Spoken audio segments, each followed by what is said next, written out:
Okay dear students, ఈరోజు మనం helping verbs యొక్క రైమ్ నేర్చుకుందాం.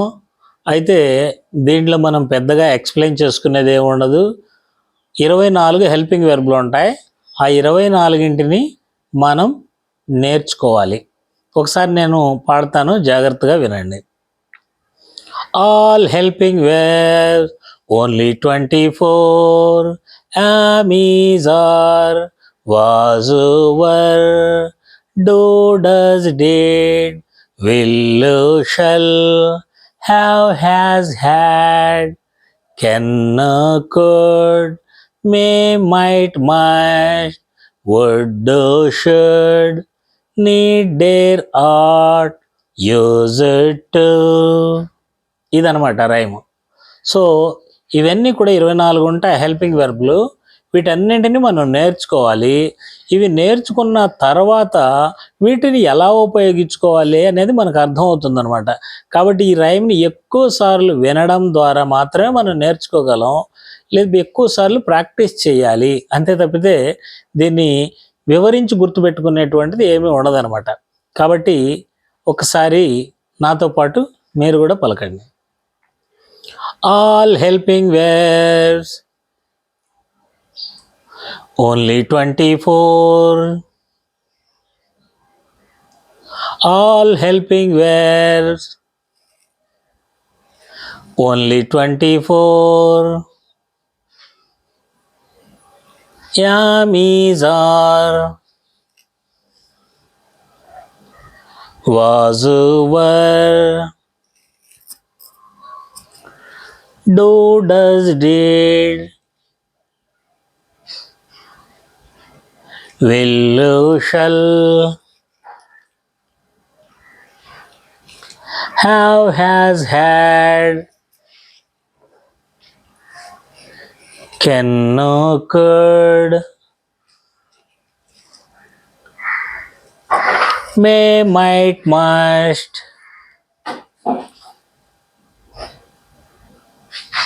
would, should, need, dare, ought, used to. ఇప్పుడు మనందరం కలిసి పడదాం. All helping verbs only 24.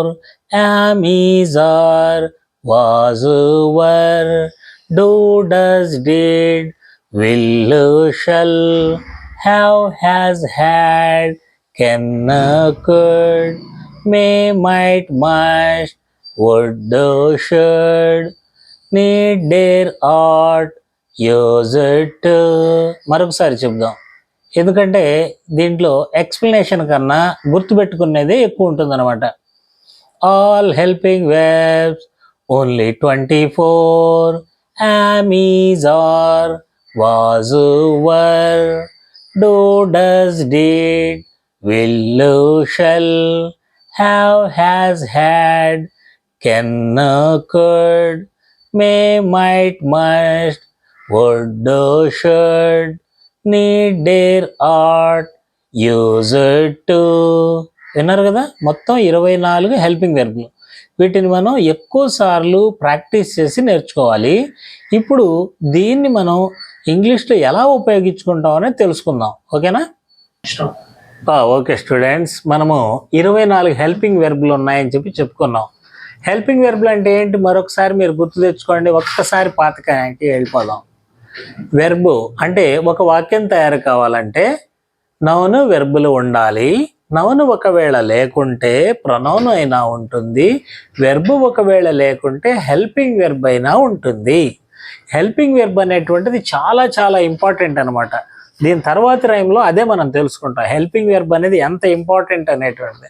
అసలు హెల్పింగ్ వెర్బ్ లేకుండా వాక్యమే ఉండదు. కొన్ని వాక్యాలు ఉన్నాయి. ఏది? ఐ రీడ్, నేను చదువుతాను, దీంట్లో హెల్పింగ్ వెర్బ్ లేదు.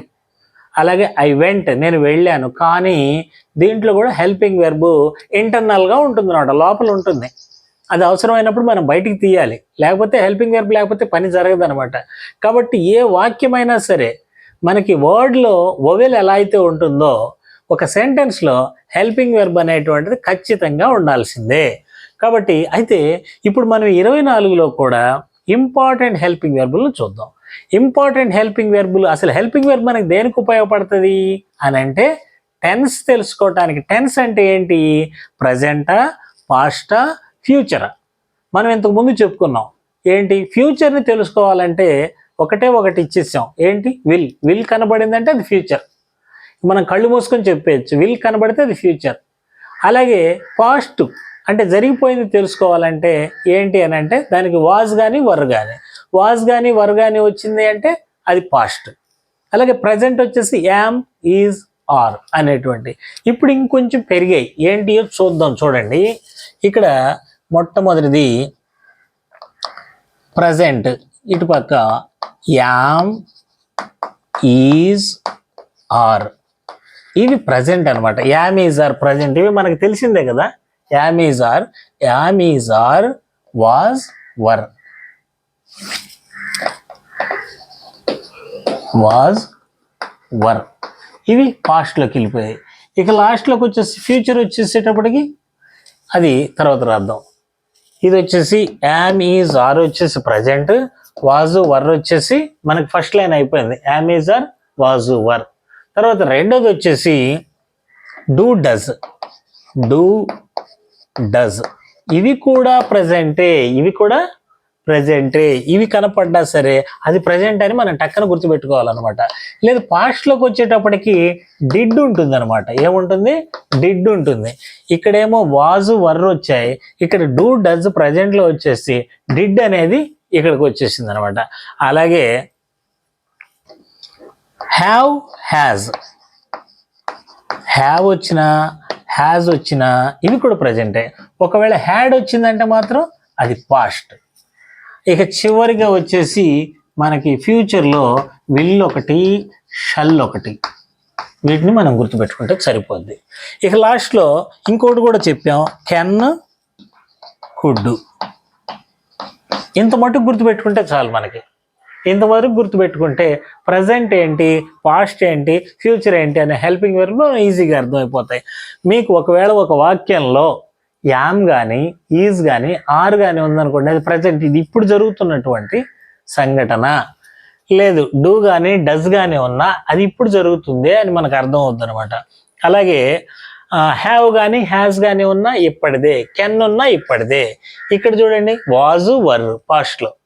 అలాగే హ్యాడ్, అలాగే డిడ్, హ్యాడ్, డిడ్, హ్యాడ్. ఇక్కడ కుడ్.